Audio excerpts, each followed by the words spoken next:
Llegó tu cita con el cine. En Citas de Radio. Muy bien, y así arranca nuestra cita de cine con Facundo Aladjian. ¿Cómo está, Facundo? ¿Qué tal? ¿Cómo va? Bien. ¿Todo bien? ¿Cómo andan? Bien, acá estamos con Elisa, preparadísimas hoy. Hola, Elisa. Hola, Facundo, ¿cómo estás? Todo bien. Bueno, miren, estuve pensando un tema para poder charlar con ustedes. Es una temática que está atravesando el cine actual y bueno, nada.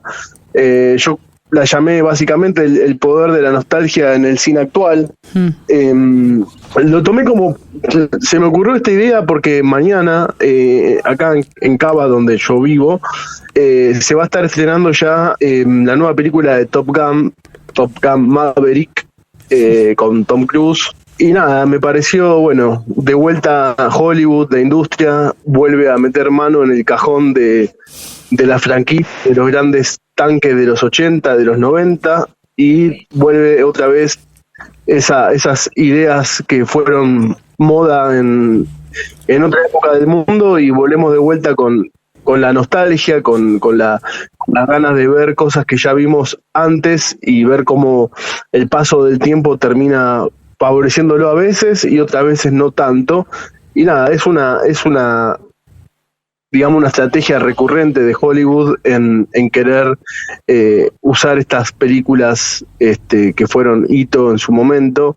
Y nada, y la pregunta que quería hacerle a ustedes es básicamente qué les parece, si hay mucha gente que piensa que están acabadas todas las ideas y que lo único que hoy tenemos es un refrito de ideas pasadas. Nada. Qué complicado, sí. Yo cuando veía el adelanto, que te voy a ser sincera, pensé que lo habían estrenado ya el año pasado, no sé por qué se me ha hecho, se ve que en algún momento vi alguna publicidad y era nada más que la estaban preparando.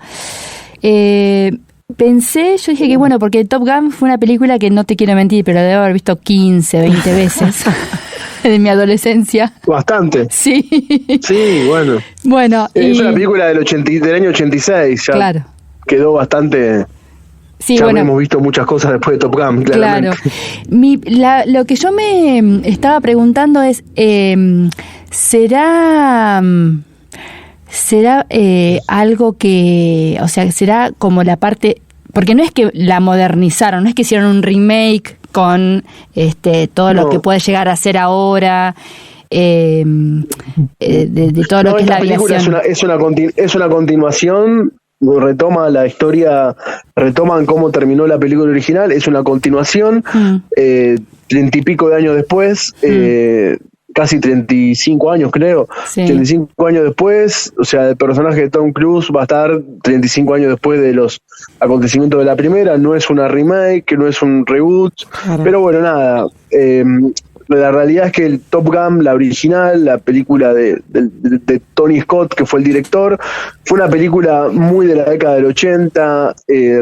Recordemos que en los años 80 teníamos la Guerra Fría, Estados Unidos por un lado, Rusia por el otro, toda esa carrera armamentística que había, y siempre ese poder militar de Estados Unidos y ese entrenamiento militar que vemos en la primera frente a las amenazas de otras potencias militares, chicos musculosos por un lado, bellas mujeres por el otro, adolescentes, juventud, autos. O sea, Top Gun la original es una mezcla de todas esas de todos esos estereotipos y arquetipos que tenía el cine de los 80 en Hollywood siempre, claro. ¿No? A mí en lo particular no es, si me preguntás cuál es mi top de películas de los 80, a mí no soy un fan de Top Gun, me parece que ese momento de los 80 del mundo en general, hay otras películas que lo representan mucho mejor. Uh-huh. En cuanto a lo que a mí me gusta de esa crítica de la década del 80, Top Gun la veo una película media vacía. Yo no me la he comentado hace poco en mi cuenta de Instagram, la película, he hecho un comentario sobre Top Gun y lo que espero de la que viene ahora, que la voy a ver mañana. Uh-huh. Pero nada, le planteo esta idea que siempre Hollywood termina echando mano de películas de antes, películas que marcaron un antes y un después, pero siempre volviendo a lo que el tiempo nos dejó atrás, década del 80, década de los 90. Ahora en breve tenemos el estreno de Stranger Things, la cuarta y última temporada de una serie que rompió todo en el año 2016 cuando salió en Netflix, que también recurre a la nostalgia, no sé si la pudieron ver ahí. No, pero vi que estaba, vi el adelanto, sí, que estaba para hacer. Bueno, también sí, fue una serie que supo hace casi ya tiene 6 años, ya los chicos de Stranger Things ahora son adolescentes, pero fue una serie que también encontró ese punch en ese cine de los 80, ET, los Goonies, ese cine de aventura infantil, muy de los 80, nada. De hecho, vos que me dijiste que pudiste ver la última de Spider-Man, la que se estrenó en diciembre del año pasado. Sí. Ahí también, de vuelta Marvel, Disney, una empresa que tiene un creador de ideas impresionante como Kevin Feige, que es el cráneo de todo el universo de Marvel. También en esta fusión de Spider-Man con el universo de Marvel, también tuvo que recurrir a la nostalgia y traer a actores, a Spider-Man de los 2000 y de los 2010, juntarlos todos en esa película. Y también que el fan pudo tener ese shot o esa dosis de nostalgia que vio en el cine, ¿no? Es muy interesante cuánto nos pega emocionalmente a nosotros poder volver a ver cosas que vimos cuando éramos más jóvenes, que las vimos en otros momentos de nuestra vida, y cómo eso nos genera una sensación en el espectador, una sensación de felicidad, y cómo uno siempre quiere ir a ver cosas que le recuerdan un tiempo pasado, ¿no? ¿Qué les parece a ustedes? Facundo, hola, ¿cómo estás? Soy Elisa. Hola, Elisa. Pues sabes que yo pensaba recién cuando Pau decía, claro, que la vio 15 veces. Yo creo que frente al cambio que ha habido en la industria del cine, la tecnología y lo que significan la llegada del streaming con las nuevas producciones, creo que esa repetición de películas que uno veía, la película que adoraba, somos una generación que la nueva generación no ve una película tantas veces, ¿no? Como que tiene tanta cosa nueva todo el tiempo, digamos, renovándola, que la repetición es algo de nuestra época. Entonces, para mí, el relanzamiento de Top Gun le habla claramente a un rango etario de un público, de gente, como decís vos, que se emociona con la nostalgia de la película que le recuerda una época propia, pero en el fondo no le dice nada, me imagino, a centennials o incluso a millennials que no tienen ni idea que es Top Gun ni que la entenderían, porque los códigos de Top Gun, como decías vos, no son los códigos de esta época, entonces realmente les parece una película lenta o estereotipada, o como decías vos, muy como cliché en que el hombre, mujer, ¿no? Entonces me impresiona que el relanzamiento de la apuesta del estudio sea un público de gente que no es la mayoría, ¿no? Sí, a ver, es una película, ya de por sí, Tom Cruise es un actor que él de por sí solo arrastra mucha gente al cine, él lidera también la franquicia de Misión Imposible, claro. Y por lo general Hollywood le da mucha importancia a lo que llaman el mercado doméstico, claro. A ellos le importa mucho que una película tenga éxito dentro del mercado estadounidense, claro. Y después lo que pasa en el resto del mundo no les cambia importa, tanto, claro. pero para ellos es muy importante que una película funcione bien en el mercado doméstico, y Tom Cruise es un tipo que es garantía de llevar gente al cine en Estados Unidos. Y después, claramente, el mundo ha cambiado. Ustedes tengan en cuenta que era una película que se estrena al mes siguiente o 40 días a más tardar, ya la tenemos en un servicio de streaming en el que del holding que pertenezca a la productora y el estudio, pero obviamente antes nosotros una película para que pase del cine al VHS, cuando íbamos al videoclub, ustedes habrán ido seguramente, nosotros teníamos que esperar un año para que eso suceda. Sí, claro. Ahora en un mes, si no fuiste al cine a ver la película, no pasa nada, porque en un mes tocas play y la ves en tu casa. Sí, claramente, sí. Facundo, claro, perdón, no, que yo pensando en todo esto que estábamos hablando, por ahí también, más allá de que sí, que ninguna duda ellos buscan más el público americano, el propiamente de ellos, pero también es a esta gente que le gusta ir al cine a la pantalla grande, ¿verdad? Porque estas películas, pongámosle, bueno, que todas las cosas que puede llegar a tener, que tenemos para crítica, pero ver esos aviones en esos paisajes. que tengan una idea, esta película fue rodada con cámaras IMAX para ver en pantallas IMAX, que son esas pantallas mega anchas, mega gigantes, con otra calidad de sonido, con otra calidad de imagen. Obviamente la película esta, de hecho se presentó en el Festival de Cannes hace unos días, estuvo Tom Cruise presenciando ese visionado de la película. Esta película en particular está hecha para poder disfrutar en el cine, pero no todo el mundo conecta con el cine. A ver, obviamente, si la ves en una pantalla y esa pantalla es tecnología IMAX, la vas a recontra disfrutar. Y si la ves en tu casa, tampoco es que, a ver, hay gente que no se desvive por eso, hay gente que sí lo disfruta más, pero sí, totalmente. Hoy por hoy... Sí, yo voy a aclarar, yo no fui las 15 veces al cine, yo la vi siempre en la pantalla chica. No, en el video de Blockbuster. Me imagino. Sí, aparte la película original era esa mezcla de romance adolescente como pasó con muchas películas de los 80. La industria del cine de los 80 es una industria riquísima, porque hubo muchas películas que nunca pensaron, ni el más optimista, ni el productor, ni el director, se imaginaron que 40 años después esas películas se iban a transformar en películas de culto, algunas, en icónicas, otras, y que la gente iba a seguir hablando de esas películas. La original es, como te digo yo, es un romance adolescente con aviones en el medio y chicos musculosos, casi semidesnudos, y chicas lindas que se enamoraban. Y esa es la esencia de esa película. Ahora yo no la pude ver todavía, la nueva, la voy a ir a ver mañana. Vamos a ver cómo se adapta esa historia a nuestros tiempos actuales, que ese creo que es el mayor desafío que tienen estas películas, y que cuando a veces nosotros decimos lo que hablamos un poco de cine, decimos hay películas que llegaron tarde, hay otras que llegaron demasiado antes. Por lo general ese desfasaje de cambio de era se ha presenciado en algunas películas que se han estrenado ahora, ¿viste? Es muy habitual. Bueno, ahora pensando así en películas de los 80 y que por ahí en su momento fueron la película, y bueno, Top Gun la están haciendo nuevamente, pero por ejemplo, ¿ves que vuelvan a tocar en el cajón y sacar del cajón a Volver al Futuro? ¿Cómo sería?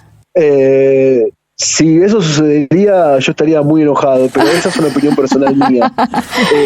Mira, en el caso de Volver al Futuro es muy particular, porque la persona que tiene los derechos de la franquicia, que es Bob Gale, que fue uno de los escritores de la historia, es un señor de cara de tener unos 70 años ya. Él dice que mientras él esté vivo, Volver al Futuro no va a tener una cuarta parte. Volver al Futuro terminó con Volver al Futuro 3. Sí. Lo que nunca se va a saber es qué puede llegar a pasar cuando lamentablemente Bob Gale fallezca. El tiempo pasa para todos. Claro. Y los herederos de él, ¿qué pueden hacer con esos derechos que él tiene, esos derechos intelectuales? ¿Qué podrá suceder el día de mañana con Volver al Futuro? Nadie lo sabe. Ojalá que no. Yo creo que me parece que me parece una obra muy redonda, muy de culto, que nos marca, todos los que crecimos en esa época nos marcó a fuego. Para mí es una franquicia sagrada, pero es una opinión muy personal mía. Sí, se desvirtuaría bastante, ¿no? Pero bueno, uno piensa por ahí en lo que vos decís, de cuando empiezan a tocar eso de hacernos volver, y que eran nuestras épocas de niños, y para toda esta generación por ahí son películas que están siempre ahí sobre la mesa, y que bueno, que estarían, ¿no? Si vos te pones a hilar fino y hacer un repaso más o menos, ya casi todos los tanques de los 80 han tenido su versión posterior, tanto sea en los 2000 o ahora en esta década del 2020. Ya prácticamente son muchas menos las que no han sido continuadas que las que fueron continuadas. A ver, hemos tenido nuevas películas de Rambo, de Rocky, de Robocop, de Terminator, que también es una saga que se recontra quiso exprimir, que fue de culto en los 80 y en los 90 también. O sea, más o menos hay mucha gente a la cual yo no le doy la razón por completo, pero hay mucha gente que viene a decir, viste, que dice que bueno, el cine tal y como lo conocemos ya no tiene mucho más para dar, viste, hay gente que es mucho más teórica que yo y que sostiene eso, que bueno, que las sillas ya están más o menos acabadas, que los mitos son los que vimos y que después lo que hay es un refrito, un reacomodamiento generacional para traer nueva gente a las salas. Pero bueno, es un lindo debate, me pareció lindo poder charlarlo con ustedes. Sí, interesante para pensarlo. Cómo pega emocionalmente en nosotros poder ver algo que vimos cuando éramos jóvenes o cuando éramos niños, y cómo ese cruce de sensaciones hace que nos sintamos bien de vuelta, ¿no? Claro. Es muy interesante. Exacto. Bueno, habrá que ir a verla y después poder sacar a ver a qué llegamos, ¿no es cierto? Creo que es de única forma. O decir, bueno, no la veo porque quiero quedarme con lo lindo de su momento y ya está. Hasta acá fue, vuelvo a ver la número 1 y ya está. Eso igual yo siempre, viste, yo lo que hago, me ha pasado esto ya me ha pasado con otras franquicias, Star Wars, por ejemplo, que es lo que hubo nuevo, no me gustó para nada. Uh-huh. Pero en mi caso personal trato de no mezclar, y si bien lo nuevo a veces no funciona, que es lo que pasa en la mayoría de los casos, a veces lo nuevo no funciona, pero eso no oscurece, no empaña todo lo bueno que tuvo la idea original. Nada, es una opinión mía personal. Y después te quería preguntar si pudiste ver la película de Doctor Strange. Sí, la fuimos a ver, Doctor Strange, sí. Sí, la verdad que me gustó, se pasó rápido, lo puedo decir, no voy a spoilear, y encontré un par de cosas que no las esperaba. Sí, ya tranquila, que ya está muy spoileada la película. Pero bueno, encontré cosas que no me esperaba encontrar, personajes que no me esperaba encontrar, que la franquicia está uniendo, ¿no es cierto? Todo lo que ha comprado Marvel, como podemos hablar de X-Men, como podemos hablar de los Cuatro Fantásticos, eso es como que de alguna forma los va a ir uniendo en todo esto, en toda esta historia. Sí, puede armar un rompecabezas enorme Marvel. Uh-huh. Hay que ver cómo lo arma. Si lo puede armar bien, puede ser algo único y algo estupendo. A mí la película me gustó. Creo que los que generalmente vemos la película de Marvel, yo creo que desde el año pasado Marvel ahora está queriendo salir un poco de su zona de confort. Veo como que tenía una formulita que le daba resultado y las películas pasaban todas por también esa fórmula. Yo creo que ahora tanto la parte de series que estrenan Disney Plus como en el cine está queriendo cambiar algunas cositas, arriesgar un poquito más. A mí esta película de Doctor Strange me pareció muy interesante desde el punto de vista estético. Me parece que es una película, hasta incluso que si vos lo podés apreciar, juega con ciertos tintes de terror. Uh-huh. Algunos personajes se los nota un poco más oscuros, por así decirlo. Sí, totalmente. Pero bueno, es una película que en general no está del todo aprobada por el fan. La gente esperaba ver algo más. Que después ese es otro tema que podemos hablar en otra columna que da muchísimo para hablar, que es un tema que creó Marvel justamente, yo la llamo las películas eventos, ¿viste? Y qué es lo que uno realmente, qué es lo que una persona va a buscar hoy al cine, si lo que va a buscar es que le cuenten la historia que él se imaginó o que le cuenten una buena película, que no es lo mismo, ¿viste? Claro. Pero es un tema que recontra da para hacemos una columna. En otra columna. Sí, totalmente. Obvio, sí, se lo merece. Sí. Totalmente. Bueno, Facundo, la verdad que gracias por traernos este tema a la mesa para volver un poco al cine de los 80. Sí, es como una era inagotable. Es impresionante lo que ha dado esa década. Y bueno, nada, los que tienen ahí algo pendiente para hacer, yo creo que ahora puedes empezar a venir el revival de los 90s. Ah, bueno. Porque ya a los 80 mucho más no le ya queda para darnos. Ahora la nostalgia va a ir por la década de los 90. Bueno. Una década que acá en Argentina fue bastante más globalizada. Fuimos nosotros en Argentina, estuvimos mucho más globalizados en los 90 que en los 80. Así que para todos nosotros va a ser más cercana, ¿no? Qué genial. Bueno, muchas gracias por este rato charlando en la mesa con nosotros. Gracias, y nos encontramos en un mes. Chau.